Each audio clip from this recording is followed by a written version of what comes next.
Welcome to episode 198 of In Touch with iOS, the show that talks about iPhone, iPad, Apple Watch, Apple TV, and related technologies. I'm your host, Dave Ginsburg, and Jeff Gamet is here this week. How are you doing, Jeff?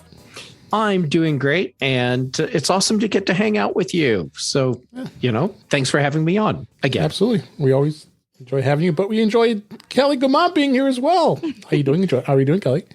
I'm doing well, David. How are you? I am doing well. There's a fair amount of stuff to talk about this week. There's always activity. I think they just announced this thing called WWDC. It's going to be happening. We'll hit that and all kinds of other stuff. Got some tips that I found this week, but why not just dive right into the news this week? And as I mentioned, Apple did announce a digital WWDC 2022, which will be taking place June 6th through the 10th. 33rd annual Worldwide Developers Conference. It's going to take place during those dates. And as of the last almost now it's 3 years now, it'll be it's going to be virtual. Of course, prior to 2020, we were always able to enjoy it in person, but still they're not ready yet. I don't know why the decision was, but they are also talking about potential little events, and we even suggested maybe something like AltConf would happen, but I don't know. What do you guys think? I think they're probably gonna introduce iOS and macOS. I think. What? I don't know. I mean, it seems like a weird time to do it. Yeah, well, Apple breaking the rules. Yeah, it's not. I mean, of the things that Apple does that are predictable, this is one. Right. The keynote Monday morning to show people what's coming. Tim Cook comes out on stage in those shoes with the white soles and says good morning and tells all the developers how he's ruining their summers. That seems to have been pretty consistent for the last significant amount of time. I think what's going to stand out this year is at least the thing that I will be looking for in this is news about the Mac Pro, because while it's not usually a hardware event, this is one of the few times we've sort of had something pre-announced. Right. When we got the new Mac Studio, which by the way is what I've decided it's called. Studio. Just say the word. I am not taking questions at this time. You just need to know that's what it's called. And when they gave us that announcement of that machine, they said, all that leaves that hasn't been updated in our lineup is the Mac Pro, but that's an announcement for another day, or however they put it, and just kind of tossed it in at the end. And so I think this is where we're going to see that machine, whatever final form it takes. If it's some sort of Voltron situation of all the other ones all assembled together in some way, and we get to say that's great. Kelly, I'm thinking more of power rings, shape of a computer, form of water serpent, and that could work. I'm curious what iOS is going to do, because it doesn't really seem like. As an operating system, is pretty mature, so I'm not expecting to see any sort of groundbreaking feature there for the most part. Are they going to bring us things that are new and interesting? Yes. Sure. Last year, I really wanted it to be the year that they finally took iPad OS seriously and turned it into something that would really make a difference, especially now that there's a desktop class processor in this little portable guy. And so I'm going to say the same again this year and hope that I don't look silly doing so ahead of time. I really want them to believe everybody who says that this is a more than capable portable slice of computing, and I really want and would really like to be able to take advantage of all that power. So yeah. I hope that comes. And Kelly, go ahead, Dave. I'm sorry, didn't mean to walk over you on your own show. No, let's go ahead. All right, Kelly. I think you're right on this being the year that iPad operating system gets us closer to that vision that we can just practically taste. Hope. I have a hypothesis, and I'm basing this on what we've seen happening with Mac OS, iOS, iPad OS over the past few years. I think this is the year that we are going to get a lot closer to, it doesn't matter which device you're using. All that matters is which window you have in front of you, or piece of glass you have in front of you at this time. And a big hint to that, towards that, is universal control. Yeah. So I have a feeling, I hope, but if there's only one thing they do with Mac OS this year, if they just one feature, I would be more than happy. And it's stop making apps and dialogues take the focus from whatever window I'm currently in. The only feature request I've had for at least a decade, and Apple still isn't listening. And that is? That's it. Stop taking the fracking focus from whatever window I'm in. I would really like if macOS were boring this year. Your bolt tightening, as I like to call it, the snow leopard, the mountain lion, high Sierra sort of release where we've given you everything, and now we're going to just sort of, nail it all down and optimize and make some things more efficient here and there. And that would be my hope, is that Mac OS anyway doesn't turn out to do anything dramatic, and that if we do get anything interesting, it's better ecosystem things, better, with handoff and AirDrop and universal control and these sorts of things that sort of let all of your Apple slabs of glass team up together, making those things a little more interesting and tie them together a little better.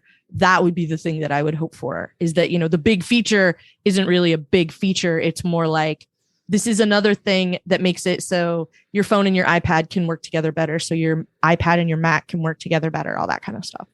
That's what I would like to see.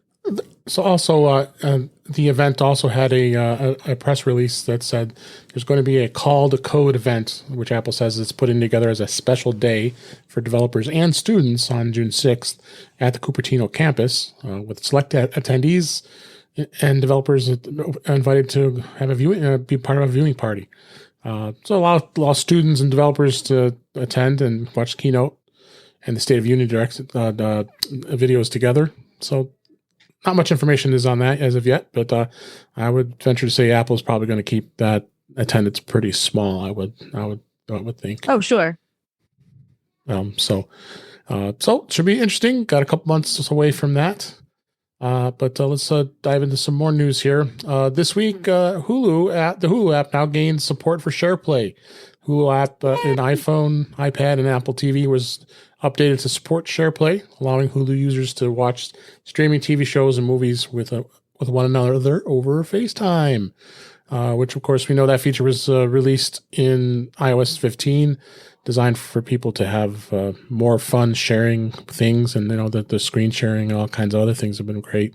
But that's great to see that Hulu has jumped on the bandwagon here for SharePlay. I mean, I think it's going to be more and more are going to be to come with this, I think. Fingers crossed. Mm-hmm. So, Netflix won't do it. No, they never will. They're bitter. They're bitter at Apple. Yeah. I don't see it happening. And also some changes. Google Maps for iOS gained more detailed toll estimates and standalone Apple Watch support. Google today had updated its dedicated Maps app. Go ahead. They brought it back? Apparently, because I thought they got rid of it, right? A long time ago. Apple Watch. Yeah. So now it's... So they're saying that they've introduced several new features that will improve the navigation experience on iPhones. There's a more detailed navigation map that Google says is designed to make it easier for people to drive on unfamiliar roads. Google Maps will show traffic lights and stop signs along the route, as well as enhanced details like building outlines and areas of interest. As I said, Google is adding a new Apple Watch experience that will let users get directions on Google Maps directly from the watch. In a few weeks, Maps users will be able to tap on the Google Maps shortcut on the Apple Watch and then start the navigation without the need of a connected iPhone. This is interesting. So this should be interesting. I think, if anything, of this story is the fact of being able to have a maps as a standalone access with the Apple Watch. I'm wondering how they're doing that. Are they storing the data locally on the watch, or because of course the watch has only so much storage. Yeah, this is interesting. I wonder if there's going to be, or if there is, like a send to watch feature. So then it'll have, the relevant map data for the route you've got, on your phone, on your device, and then you send it over. I don't know. But something like that would make it so that it's sort of conserving the amount of data that you have to carry around on your watch. So that would be kind of nice if they were to do that. It also says there's going to be a take me home complication that's coming to make it easier to get quick directions back to a set location. So even taking advantage of the complications on the Apple Watch. That would be cool. Yeah. I imagine there's a lot of people that are navigationally challenged that would love to just be able to tap their watch and start getting directions back home. Mm-hmm. It would be a lot easier. That'd be cool. I could say that. Yeah. So we'll look forward to this. Next story here. This was an interesting story I found here. Obscure iPhone function saves the life of a snowboarder trapped in a crevice. And this was a New Zealand snowboarder that described his incredible rescue after falling through a 5-meter crevice using a little-known iPhone technique to signal for help. He was snowboarding in Switzerland by himself. Well, there's your problem there. Step one. Yeah. He fell down a hole in the ice with nobody witnessing his disappearance. He wrote on Instagram he would never snowboard snow low again. Well, okay, at least he learned his lesson. Yeah. So he used what he used was the SOS, the emergency SOS on the iPhone. Yeah. While he was in the crevice, and the rescue services heard it, and they found him, and it saved his life. So that's good. I haven't seen too many anybody say anything about this feature, but because we know it, we've known it's there, but haven't really. Yeah, it's the emergency SOS can be sent when you click the side button 5 times. Okay, so here's the thing that I wish Apple would do, which is add a feature so you can put your iPhone in practice mode. Because we all need to be practicing how do you use emergency features on your phone. Mm-hmm. Because the time you actually need it is not the time where you're going to be able to stop and think, time to learn how. So I do this and then it gets me here. And like, seriously, I've been at car accident wreck scenes as they happen. And I've watched people pull out their iPhones and fumble. Mm-hmm. And while they're doing that, because they're trying just to get to the emergency thing, I don't even mess with it. I just unlock my phone and dial 911 and don't even use the emergency features. So we need to be able to disable the actual, it's alerting emergency services. Yeah. For tap the thing and then for 10 minutes or whatever. Yeah, it doesn't actually be like a try it out or like a walkthrough like there is with the ECG when you set that up. There, you get it shows you here's what you're supposed to do and here's how it works and here's the thing that you do, and it should give you that option. Click now. We are not calling 911. Press the side button 5 times. And then it. When you set up Touch ID, right? And it goes, that's not fast enough, or that's too fast, or you didn't click it, you clicked it too hard or whatever, and give people the opportunity to try it and then be like, okay, how, or, you've done that. So here you go, and be able to make that work. That would be great. Cause I just got my parents all set up with all of that when I last saw them. And so that would be, it would be really nice if I could have said, here, now try it a couple times. So that what it feels like, you didn't push it too slow, you didn't push it too fast, whatever. And your phone actually knows you didn't just wake it up a bunch of times. So, right. Yeah. So practice mode would be great. Maybe that'll come in the next version of iOS, Jeff. Okay. That would be nice. Yeah. That'd be good. Next story, Apple is adding the iPhone 10 True Depth camera repair option for easier Face ID repairs. Good news for those still carrying the 2017 iPhone model, also living with a dysfunctional Face ID. Apple reportedly will soon provide a new Face ID repair option for the iPhone 10 that doesn't involve replacing the whole device. The option comes after Apple's recent shift to soon providing a True Depth camera for the option that fixed the Face Unlock feature of the 2018 10s or newer models but it didn't include the 10. So okay, Face ID can be a very difficult component to fix, and it looks like they're going to finally do that. There's still plenty of people out there using the iPhone 10. It's still perfectly good device. It's a good second tier phone. Like if you got it when it was new and you had it a couple 3 years and you've gone to a 12 or 13, and now the less technical person in your family has it, or it went to a kid or a parent or somebody, it's still a valid device, and having the Face ID work reliably for people is only an advantage. So I'm glad that they implemented this program in the first place, and I'm glad to see it expand. Absolutely. So good stuff. And next story, this was actually kind of this is in Variety. There's this link in the show notes is going to be for a full guide to which shows have not been renewed or canceled. But I brought it out here just specifically to talk about Apple TV Plus and what shows, because you go through some of the networks and you see canceled, to be determined, canceled. But you go through and scroll down to Apple TV Plus. A number of shows are going to be renewed. Acapulco, the after party, season 2 for that, and the Carpool Karaoke for season 5. Central Park, season 3. Deer, For All Mankind. So it keeps going, and we know Ted Lasso's back for season 3 coming soon. Even the morning show, I thought might not come back, and it did. So, so this is going to be a good scene. The reason I'm so excited is because Acapulco was a deeply charming slab of television. It's another one of those, everybody sort of presumes that streaming shows come in 1 hour increments, and this comes in half hours.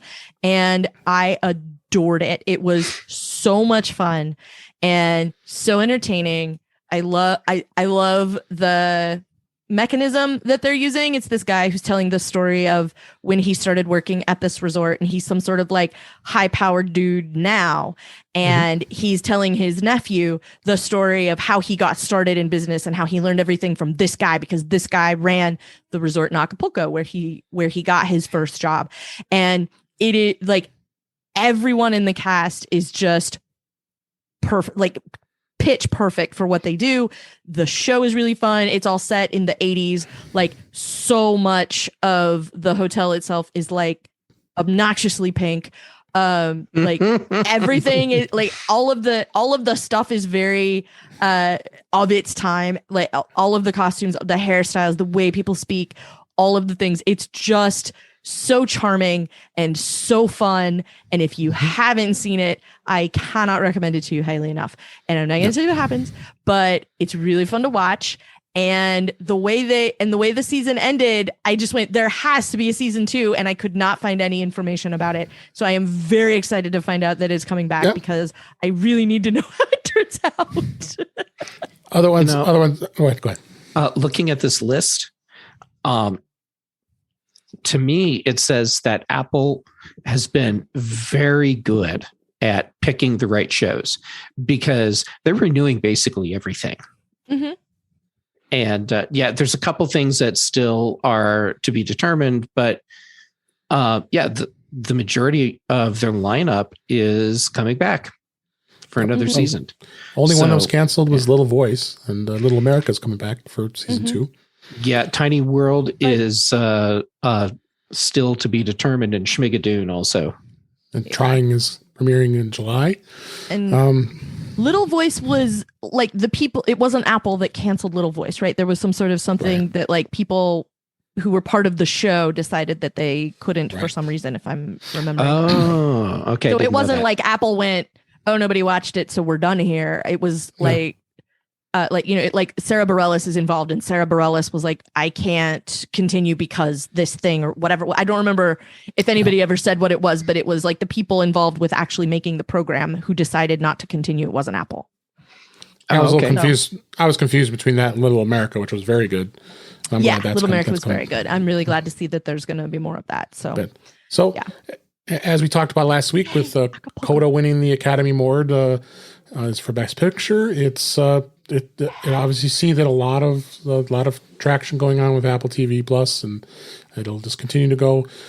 This coming Friday will be the first week of baseball. For those who are not into baseball, I won't delve into that, but it's another option of live TV. This is going to be their first venture into live TV. So I'm going to be interested to see if. And I've been reading Apple is bringing a lot of the technologies that you never see in the normal baseball broadcast into this. So I'm going to be interested. I'm a baseball fan, so I would check it out. But I'm going to be curious to see. Yeah. Let me trade you spots for a minute because I want to ask you a couple questions as an actual baseball fan, which I am not. Full disclosure. Right. And most people I have on the show are not, so that's why I say I don't know why I was going to bring it up, but it's more so because of the technology.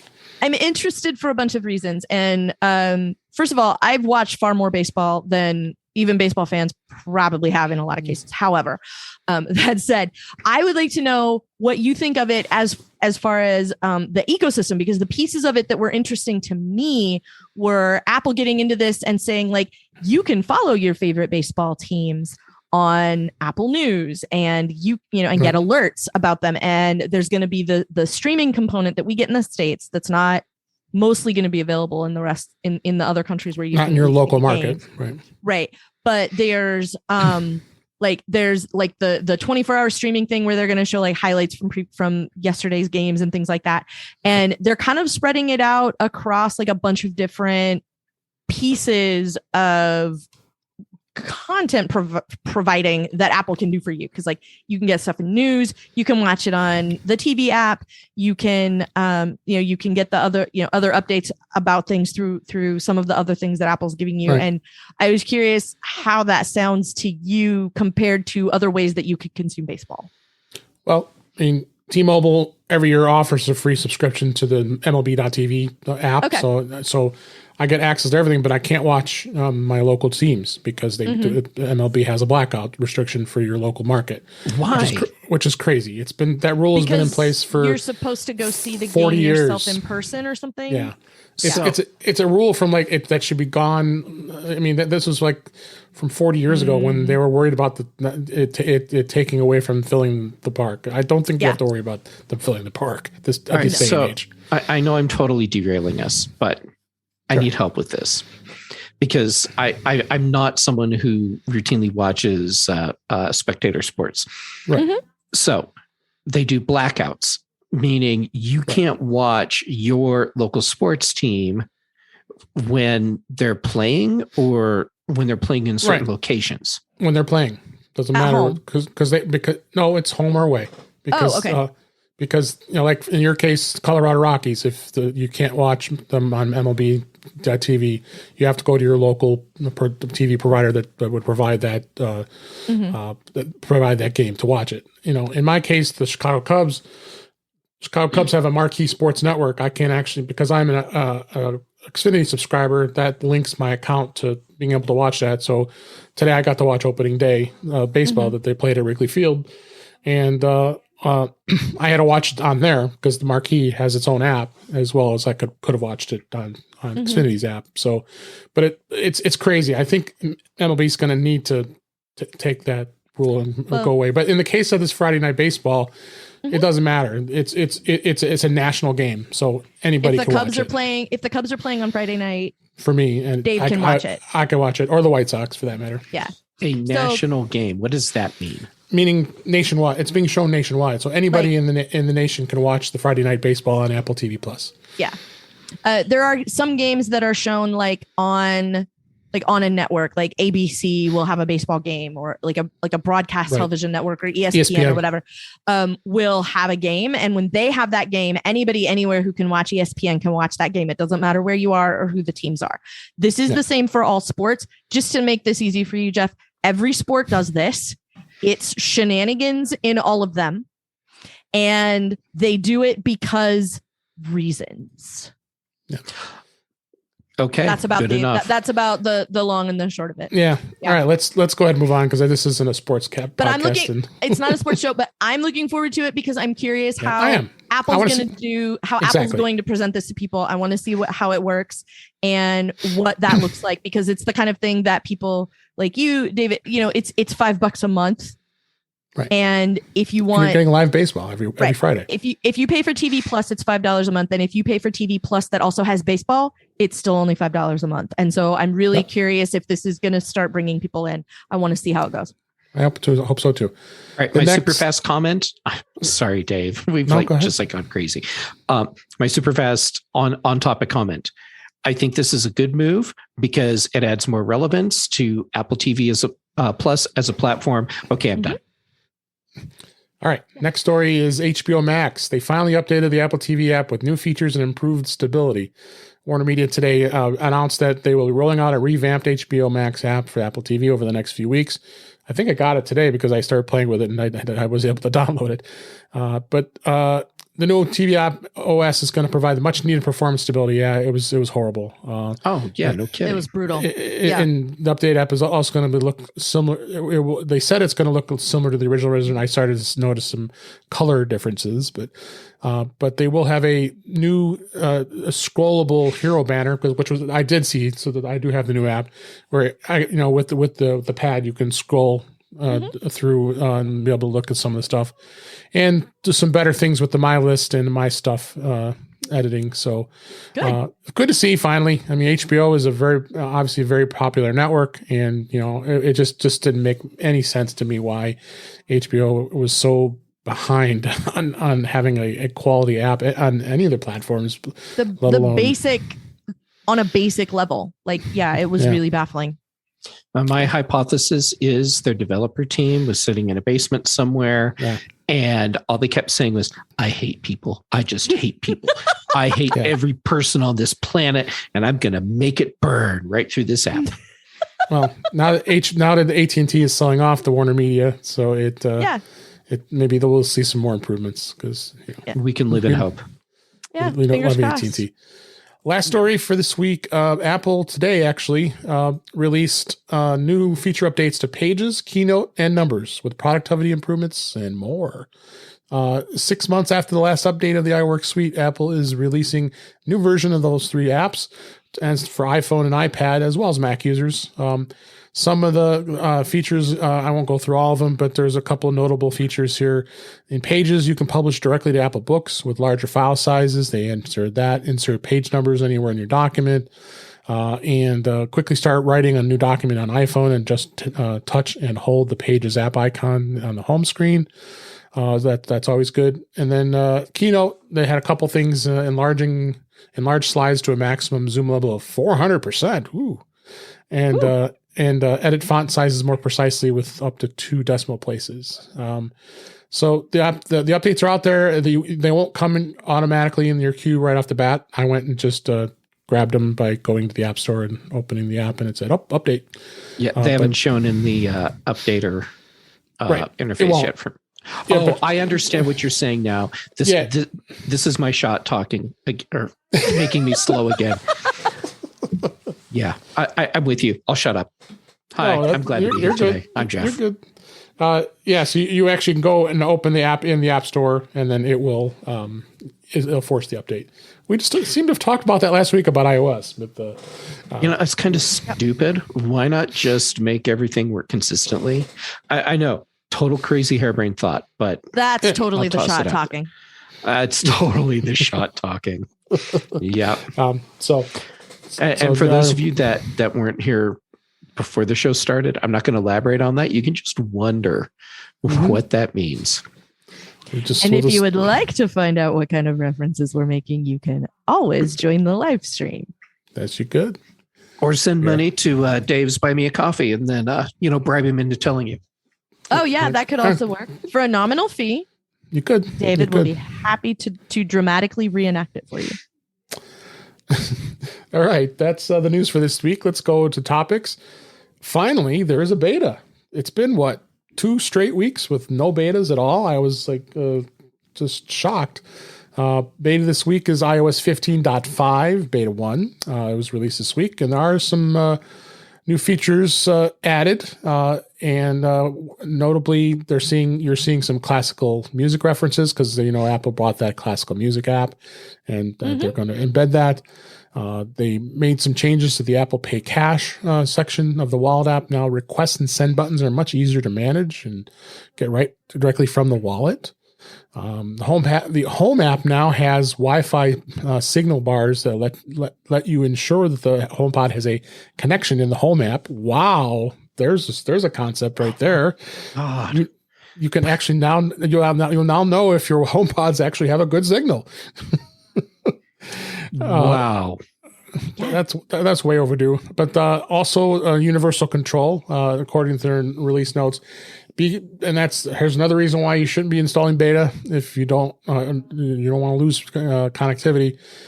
In the new version, you have to have Monterey 12.4. It's not compatible with machines running 12.3, or 15.4. So you should update all your devices to the new betas. So Warren will be all over this. So probably already I was is. going to say, if you're really if he hasn't quiet, already. you can hear him updating now. Although he is in Aruba, so I don't know. Yeah, but knowing him, he's still updating. He's updating. I was going to say that changes nothing. Yeah. They are talking about iTunes Pass being rebranded in the wallet. It'll be named Apple Account Card. Okay. And external links in Reader apps will add support to the external link account entitlement that is designed to allow Reader apps to add a link to an external website for account creation and management purposes. So they've done some. I think the one that stands out to me, or as we just talked about, is the Home app improvement with that Wi-Fi signal measurement for the HomePod. I need to check that and see how it's working, because I have the betas on one of my iPads, and I installed it, and then just life got in the way, so I haven't actually looked at anything. So I'll do that. Maybe that will help troubleshoot some of the problems that I have with my HomePods. Although I think the real problem is actually the HomePod software is kind of a dumpster fire. Have you looked at the Home app? This is I'll skip ahead and throw in a bonus tip here. I opened the Home app the other day to look at something, and the thing that I was looking for, when I opened the Home app, at the top it said like for accessories need updated or whatever, and I tapped on it and it was like, "Hi, your HomePods have updates. Want it?" And I'm like, "Yeah." And so I hit update and I waited, and then it was doing it. So it's like a tiny bit better than the way it used to work, which was just sort of like if you leave your phone near a HomePod and a bottle of wine long enough, you magically get an update. Hey lady, that's so funny because I just hey lady, play got Barry drunk. White's greatest hits, and yeah. Oh yeah, baby. So I think you get something else if you tell her to play Barry White. But it gave me the opportunity to control the update. Like, which one do you want to update, or do you want to update all of them? And so it was just nice to see that I was getting at least sort of notified that there'd been an option for it. So I was sort of glad to see that advancement. So that was all. All right. And just briefly, WatchOS 8.6 is out as well. Nothing to report. tvOS 15.5 is out. Nothing to report, as we always expect. And as I always say, don't put beta on your primary device. Thank you. Unless you're Warren. I always like to put some discussion about CarPlay, because not a lot of people talk about CarPlay, but I think it's important to know about a lot of the good things that are available with CarPlay, and it does integrate really nicely with your iPhone and supported car systems. And we talked about it last week. That showed like a good laundry list of cars are now offering CarPlay, and going back at least 2 or 3 year model, 2 to 3 or sometimes 5 model years. So which is great. But there's always a selection of apps, and it's only specific apps that actually are supporting it. But I have a link here in the show notes for article I found, but I wanted to kind of talk about some of the apps that are available in CarPlay, and there's a long list. It's getting longer, but notably things like YouTube Music, Amazon Music, any music apps are pretty much going to be available. I use those a lot. I've actually come in handy. I've had to be driving to work and had to get on a Teams meeting or even a Zoom meeting. That does work with CarPlay, and you actually can get on an audio only call to join a meeting so you don't miss it. So that has it. And then, for those of you who like Dunkin', you can get your coffee and actually do mobile ordering. I don't know how that is safe while you're driving, but I guess Apple did allow it. So, okay. So there's so many other apps, MLB and sport, any of the sports. I won't get into sports again here, but there are a lot of sports apps with being able to listen to, whatever there is there. Pocket Cast, Downcast, some of the podcasting apps we talked about last week, are on there. Even have a Scanner, Radio, Police and Fire. I haven't tried that one. I got to check that one out. And then Waze, of course, and we know how you like Waze, Jeff. So my favorite. So there's a good long list of stuff that is supported, and the cool thing is you can add or remove. Okay, of course, SiriusXM if you're a SiriusXM subscriber, which is kind of redundant for me because I have the SiriusXM built into the radio as well as I can use the app. But the app does have for SiriusXM, there are channels that aren't available over the satellite air that you can listen to over the stream. So that's a different one. But TuneIn is another one. So they've got a really good list of apps that are available, and I think it's important to know that it is usable, and they've gotten a lot better with it over the years. So I love that Teams and Zoom Cloud meetings are both there, so that you can drive to work while you're in a meeting. Well, if you're running late, instead of missing the meeting, you can be in the meeting. Or driving to the beach and need to not miss the meeting. There's that. Yeah.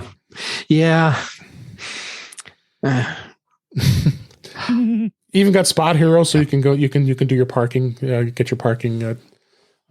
Pay for your parking at a place you go to. Spot Hero is. You know what Spot Hero is? No. Spot Hero is a service that they have it here. They may not have it in Portland, but no, it's a service. Do you know we have in Portland? It's Portland, David. We have Parking Kitty. No joke. It's called Parking Kitty. Maybe that's what it is. Yeah. Spot Hero is here. Like there's times I've gone to a baseball game and paid for parking ahead of time. Yeah. At Wrigley Fields or any other location in downtown Chicago, I can get parking and pay for it ahead of time and not have to mess around with, getting the ticket, finding the place to park, and because it's a guarantee that you have a spot. So that's handy.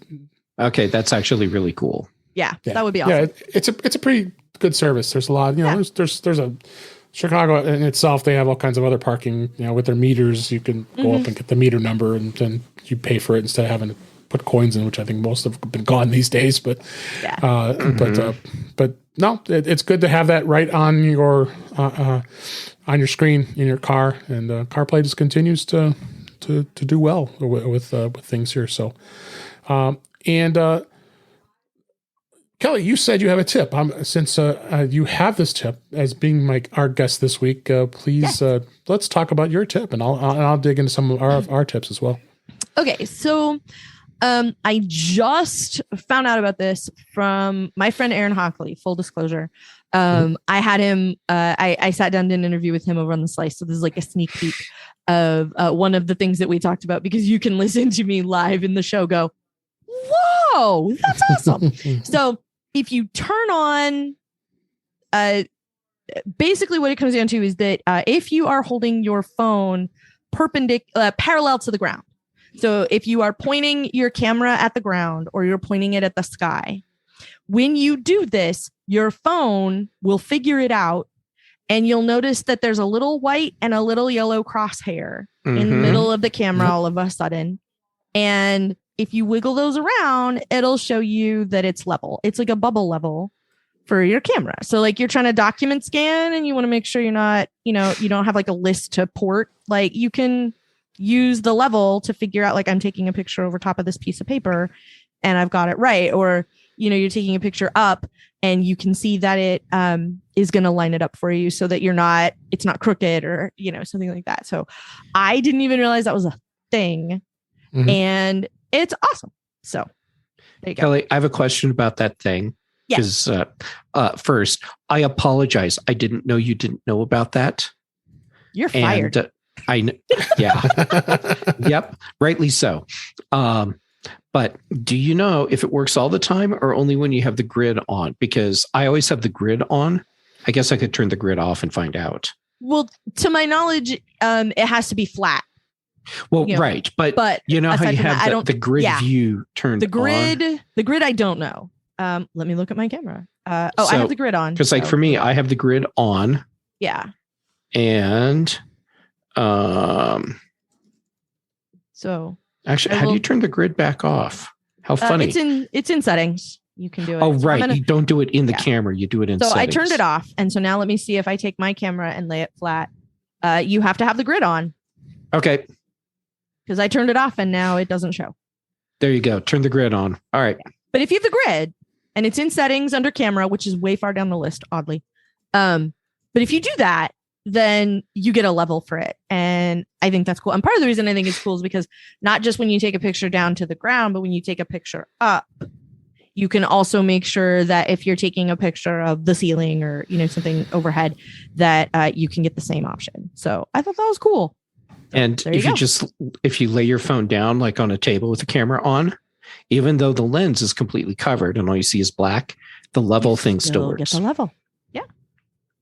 Yeah. And that level has been around for a while. I can see the article you linked to is a few years old, but it's still relevant. And it walks through how to do it, which was the part that I was looking for. I think this is just one of those rediscovery things. Like one time, David, when I was here, and I was like, did you know that you can ping your phone and make it make noise, but also flash the flashlight in case you left it in the car in the dark? Same idea. Like there's so many things in iOS that, like maybe we all found out about at the time, 15, it was like 15 seconds in a presentation 6 years ago, like, and you don't remember anymore. And then something pops up again and you go, oh, I forgot all about that. That's really awesome. So there you go. Yeah, absolutely. It's Thursday. So that's my throwback Thursday iOS function. But it's still relevant today, which is great. So yeah. Couple tips and items that I wanted to touch on here this week. Some tips how to protect yourself from your iPhone from hackers. There's an article here in Apple Gazette that caught my eye here. Then they said if most people, the iPhone is probably the most important things in your life. Probably I should say that to myself because I think I have it attached to my hip and bedside and everywhere else. And I think a lot of people are like that. But you want to protect you want to have, it is essential to make sure you're protecting your iPhone from hackers because some people try to steal your data and try to steal your information, and you want to keep things secure. So they're saying, why is it important to keep your iPhone private? Well, at the minimum, the chances of someone viewing or sharing your photos and videos without your consent is distressing, but it can be dangerous at the worst. Things happen, but you got to just make sure you're going through and being careful. Hacking and malware risks, you just got to be careful. There is a vulnerability right now called group FaceTime that allows hackers to listen in on your conversations. Of course, don't answer that call. Just like don't reply to those texts that have your phone number, like we mentioned last week. Of course, your device theft, that's always a big issue. Make sure Find My is turned on, and if it is stolen or you don't know you've lost it, you can at least track it. And Apple's done a much better job of stopping these would-be thieves to try to disable it, because once it's locked, it's impossible to get in.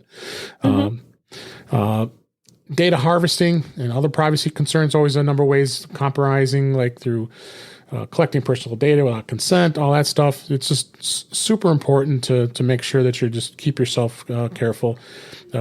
The privacy controls that they've added in the iCloud Plus is a big thing, and huge. And you can hide your IP addresses and hide in using the fake email addresses, the private relay. So good things to know. And just another thing is make sure you're installing all the updates. Like 15.4.1 was a huge security bug. Make sure that's installed, and I always talk about that all the time. So that's a lot of the tips. And you guys can think of anything else that comes on your mind or that I missed as far as security and making sure you keep your iPhone secure. The thing that we used to say, that's still weird, on Security Friday over at Daily Observations is that you should be 10% skeptical of everything that comes as a text, that comes to your inbox, whatever. If Jeff says, I have an attachment, I'm going to attach this file to an email and send it to you, then when I get that email, I still need to make sure that it says it's from Jeff. I still need to make sure that the file name is right, that it's, it doesn't say PDF at the end, but is really .app, things like that. Make sure it's actually Jeff's email, all that stuff. Like even on things I'm expecting, like to take a second and be like, okay, let me take a second and just sort of make sure it passes all the basics. And then, and the minute it doesn't, find a completely different communication avenue to talk to that person. So, if Jeff sends me a text, maybe I'm going to call him or I'm going to get on Slack and be like, hey, Jeff, this was weird. Was it you?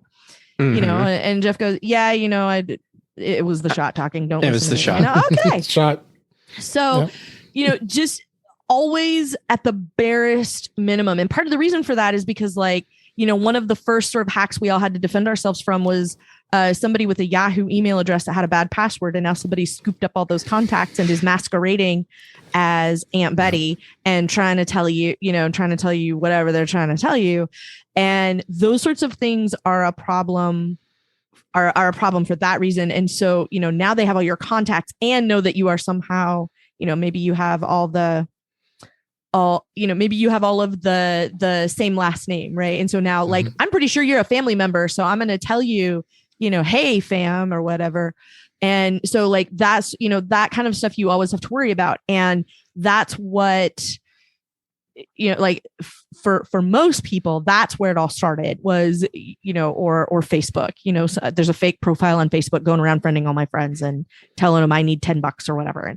And, you have to really watch that stuff and always make sure. And part of the, and because they've been at it for so long, some of them are really sophisticated.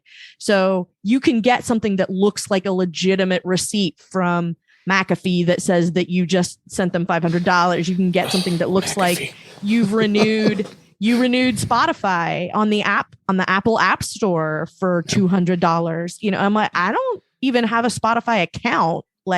No. And, and I look at him, I better report wait. And if you take somebody said this to me the other day and I really appreciate it. Take a pair of seconds and just look at everything before you click the link or take some sort of action on the message or hit reply or whatever it is.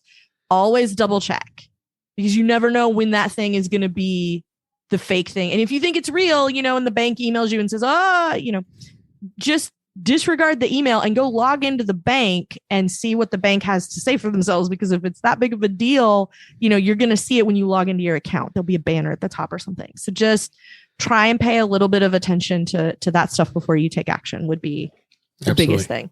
Yeah. Thanks. I appreciate your insights. I always remember that you had a lot of that security discussions here, and that's a good way to get this information out to everybody here. So, next tip I wanted to talk about was the Notes app. I absolutely love the Notes app. I use it all the time. I don't know about you guys, but I just find it to be just a easy way to put notes. Like when I see stuff that's grabbing the notes for the show, it's so easy to just add information to a new note on the fly. So I really appreciate that. Excuse me. And the Notes app has 7 different ways where you actually can make a new note. I don't know if everybody realizes that, but the first place is probably one that's most convenient is the fact that you can tap and long press the Notes app icon on an iPhone or an iPad, and you can get right to a new note. I mean, it also gives you options for the new checklist, a new photo, to scan a document. That's a huge new feature they added. We've talked about. From within the Notes app itself, you have that you open it up and it's got the icon, the little square with the pencil. Just tap that and create a new note. From the lock screen, you can add that in the control center, having a new notes option. If you just want to swipe down, tap that icon, it brings you in there. There's another easy way to get a note. On the iPad, you have what's awesome. I love that is being able to go from the lock screen with the Apple Pencil. You just tap the lock screen, it'll create a new note. There's swiping from the corner, and that also you can do that. You can do that on a Mac as well, but the iPad having doing a quick note. Whether you swipe it with your finger or use the pencil and be able to write a note, which is awesome. There's a new quick note iPad keyboard shortcut that you could use, which is the hitting the global Q or the function Q will create a new note from anywhere. And of course, there's always Siri. You can always create a note just by saying, "Hey, you create a note," and it comes right up. So. Do you guys use the Notes app with all these features with starting a note, or are you not much of a Notes user? I know, Jeff, you're not. You use use a different app, a different Notes app, right? Yeah. I have a collection of apps, and I use them in context. So like what you're doing, where it's the thing where you find a website, you just need to keep track of it. Instapaper, done. Yeah. If it's notes that I just want to write to myself, so I remember something, and it's a transient thing, Tot. Yeah. And if it's Tot is awesome. And then if it's something where I need to make a note because I need to do some sort of action or follow up, that just goes right into OmniFocus. Yep. So for me, notes, the value in notes was when I wanted to take the memoji of my own face and quickly get it out of my iPhone as a graphic. So that's when I used notes. Yep. One other tip I want to talk about here is how you save and access your clipboard on the iPhone, or unless you're done. All the time. I'm sorry. Whatevs. There goes my shot. Nobody cares. I'm spacing. No, go ahead. Nobody cares. Go ahead. Yeah, my shot gets contagious. I do care. Go ahead. Jeff's shot's contagious. I started using it for work things because I work for a consulting company. We have a lot of clients, and so the different little bits of data, being able to have it in notes. Because I can search notes and find the name of the client or the name of the person or, whatever it is, whatever specific thing it is that I'm looking for. I can search for it and have it show up in notes. I can put notes in folders for different things. And then share all of that easily, like the additional little hooks across the operating system for not just creating a note, but for engaging with it in some way. I can email data out of it to somebody else or whatever I need to do. And having that on every work screen makes it super duper handy. I don't have to do a ton of stuff with that information. It's just a place where, when the clocks change, we have 2 clients who have to do this specific thing, every 6 months, whatever it is. Right. And so, having that little blob of data that I don't need in front of me all the time, but that I do need to make sure I have, and know where to get it. I've just been using notes for that and then because I can also share it easily. So, if I need to share a note with somebody, like somebody's, on location somewhere and I've collected a bunch of information, I can just share the note with them and they can see it all right there on their device, whatever screen it is they're in front of. And so having that function, that flexibility with that has been really nice. For myself, I have only just started reeling Mr. Kelly into this is the place where household projects live, so that when he has a good idea or wants to share like a picture of something cool that we're going to do in the massive backyard or, whatever, having a place to collect that kind of stuff, or like boring house things. Like this is when, this light bulb, this is the light bulbs for that weird light fixture, or, that kind of stuff, having all of that information where either one of us can get at it if we need to. I've started slowly moving stuff there to do that. And so far it's been pretty good. I kind of actively avoided it for so long because it wasn't great and it didn't have a lot of functionality and there wasn't a lot you could do with information once it was in Notes. And now that that's gotten better, my biggest complaint now is, dear Lord, let me change the highlighter color. I hate the accent color. It flames on the sides of my face for that accent color. And just, you will let me change all the other things. You now ship iMacs where the accent color is the same color as the computer. Like, let me have it not be gold, please. That, like, and if that's my biggest complaint about Notes, I feel like that's, they're doing all right, like, feature wise. So, yeah. Okay. Well, I think on that note, I think that might be a good time to calls. I got that in there instead of just to sake of time here. We can go ahead and wrap things up for this week. So I wanted to make sure I gave a shout out for a few folks. Had a couple buy me a coffees that came in. I wanted to say, Al, thank you for buying me a coffee. I appreciate that. And Pat, thank you as well. And Sandro, thank you. That was great to see some buy me a coffee donations came in. So that's pretty awesome. You guys are awesome. I also wanted to mention a coworker that came up to me this week, and Pop decided he's not normally in the office at work here, and he popped in and said he loves the show, and I said that was so cool, and shout out to Phil. Thank you for listening. Hi, Phil. And you're awesome, and I'm glad you enjoy it. So we had some good stuff for this week. Well, with that, let's go ahead and wrap up. That's a wrap for this week. Please send your comments, questions, and suggestions to our email address, feedback@intouchwithios.com. You can follow us on Twitter @intouchwithios. Support the show like those folks did, I mentioned, by buying me a coffee at intouchwithios.com/coffee. We really appreciate it. Make sure you like, share, and subscribe so you're being notified to when we are live streaming on YouTube, our YouTube channel at youtube.com/DaveG65. You can watch podcast shows. So that you can find out when Jeff and Kelly show up to just completely derail David at every opportunity. That's really what you want to get notified. That's why I love having you guys on, because we have a lot of fun. And the live stream is usually on Thursday nights at 8 p.m. Eastern and 5 p.m. Pacific. So make sure you come check us out. Also, you can visit In Touch with iOS magazine on Flipboard, where many of the topics we discussed, as well as ones that will be in there this week, are flipped into the list, and you'll be able to go read that, including the ones that we have in our show notes. You can subscribe to the show in your favorite podcatcher, including Pocket Casts and Apple Podcasts, and many others. But better yet, go to our website, intouchwithios.com. That's where all the ways to link to us and listen to us are there. I am Dave Ginsburg, and you can find me on Twitter at DaveG65. Kelly Guimont, as always, I love having you on the show. Thanks for being here. Where can people find you?